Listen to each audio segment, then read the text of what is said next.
Yes, Redson TV koli webale kubanga okyagoberera yonna gy'osinzira okubanga gy'otulabira kyokola kya mutawana nnyo gwatambula naffe ku Redson TV. Nawe atanaba kubanga osubscribinga nga bulijjo nnyongera okujjukiza nti kkirira wansi awo olaba ekigambo subscribe kikwateko kwata kade aka notification obeere nga tomisinga nsonga yonna. Ebigambo by'omusajja ono njagala mbikuwe obiwulirize bulungi nnyo.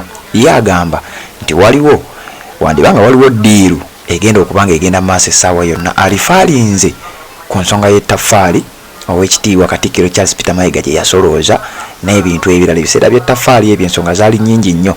Wawulira ku ssaga ya accountability ti ate accountability bikoze bitya n'ebigambo ebirala byali bingi nnyo. Kati ono agamba nti ng'omwaka oguwedde bwe waaliwo emisinde gya Kabaka n'omwaka guno ne gibaawo, era omwaka guno ebigambo byali bingi nnyo naddala ku lunaku lw'emisinde. Kati ate mu mwaka jjukira wabaayo kye bayita amatikkira, ate era wabaayo n'enkuuka eggalawo omwaka. Kakati ebintu bino bye bimu ku bintu Ssaabasajja Kabaka byatera okulabikirako.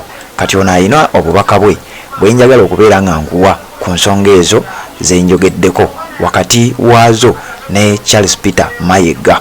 Era ebigambo bye ngenda okuwa njagala obitwale nga w'obiwulidde. Bigambo by'abantu ssekinnoomu, si bya mukutu guno, si byaffe abaguddukanya, wabula by'abantu ssekinnoomu. Soka obiwulirize then nzije mbeere nga ate nkwogerayo. Bw'oba tonaba kubanga osubscribinga kikole, kwata ne kade aka notification obeere nga tomisinga nsonga yonna, tuwuliziganye mu updates eziddako. Naye kansooke nkuwe bino then nzije ate tutemeeteme ensonga eno paka weegenda okubanga eggukira.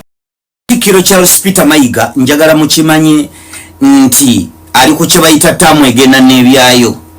Jjukira mukozi wa mmane mulungi, mumujjukireko mu ke bayita ettaffaali. Omwana yafaakuuza abantu ne batandika okwemulugunya zigenda wa. It took Kabaka's attention to come out naga likome naye yali akyafaakuuza. Kati essaawa eno lwaki kugambye nti ali ku ttaamu egenda n'ebyayo? Ayina olufaakuuza olunene lwayagala okufaakuuza naye lulinga olwagala okukambira. Kati mu events business happenings ayina kodi gyakuba olufaakuuza olwo lusobole okubeera successful. Njagala ojjukire ebigambo bye yayogera bwe yajja ng'agamba mbu Kabaka yamukubidde essimu. Njagala tugatte events zino ne replica gye yatuleetedde ng'atugamba ki ye Kabaka mulimu kodi bbiri ezifaanagana. Ayina olufaakuuza lwayagala okufaakuuza. Njagala owulirize kodi eno. Akawulirizi k'eggulu nayogeddeko n'ebiyini ku ssimu.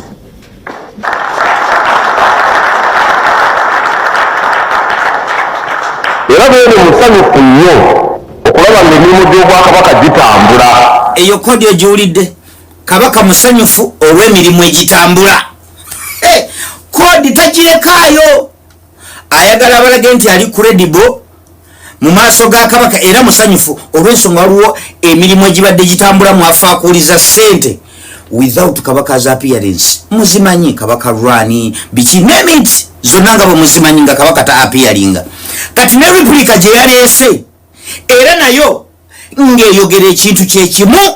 Twebaza Katikkiro, baminisita n'abaami ba Kabaka bonna olw'okusigala nga batambuza emirimu gy'Obwakabaka mu kiseera nga tetuli mu nsi.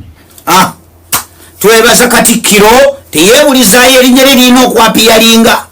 Musobole okukkiriza amatikkiro agajja era gaddemu gabeerewo nga events endala bwe zibadde zibeerawo without Kabaka's appearance. Ayagala n'amatikkira nago gabeerewo ayoole lwe lufaakuuza lwanoonya.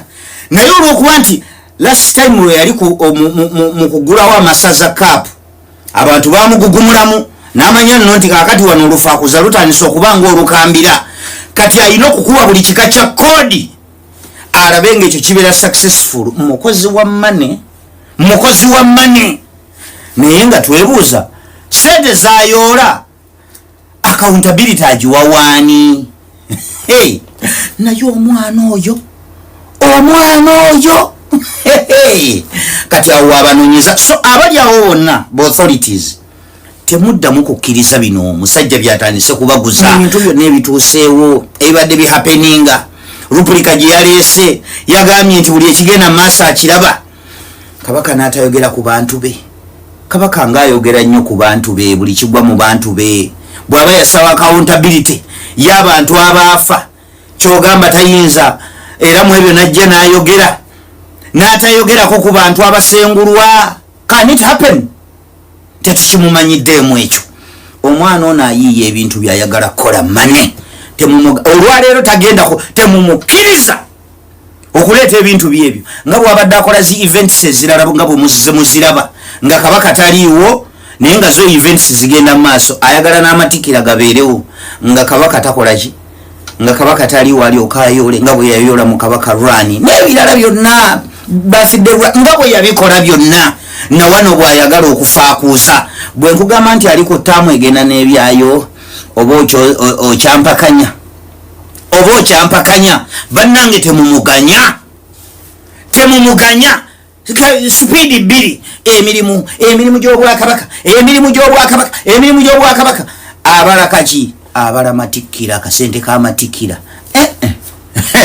Tukulaba mukwano bambi temumukkiriza kufaakuuza lufaakuuza olwo olufaakuuza unless nga Kabaka waffe waali naye waba taliiwo olw'olufaakuuza.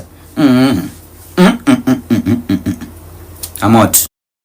Yes, ebigambo by'owulidde bya muntu Ssekinnoomu. Ensonga ze zaawa zezo ndowooza zensuubira okuba nti ozitegedde bulungi nnyo, naddala gwe akyagoberera omukutu ogwa Red Zone TV. Yonna gy'osinzira okuba nga gy'otulabira ensonga bw'atyo bw'ategeezezza.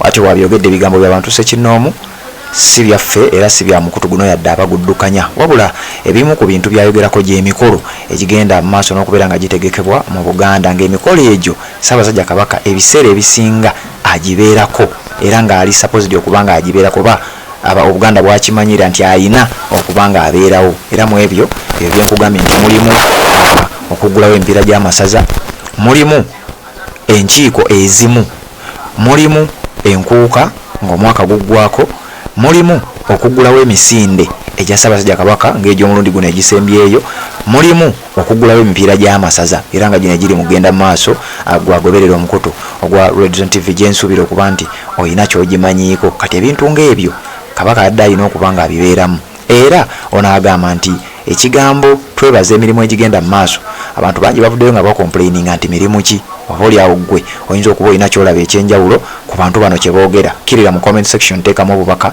tubuulire ebintu bino obiraba otya, ebintu bino okkirizigana byo kyenkana ki? Red Zone TV koli bali kubanga okyagoberera, kkiriza neera nyongera okujjukiza ku Haji Kasujja ono nga musomi wa dduwa asangibwa Njeru ku luguudo olugenda e Jjinja okumpi ne Nile. Ebizibu byonna ebikuli obubi omuli okubeera nga essente zibuze, okubeera nga emikisa gyesiba gyonna gisumulula n'ebintu ebirala byonna ebikutawaanya mutuukirire. Bw'oba nga tosobola kugenda Njeru ojja kuyita ku nnamba eyo eya WhatsApp eri 07538494 ne ku WhatsApp musobola okukimalirako ensonga ne ziba nga zitambula bubaya sana nnyo. Tuwuliziganye mu updates eziddako.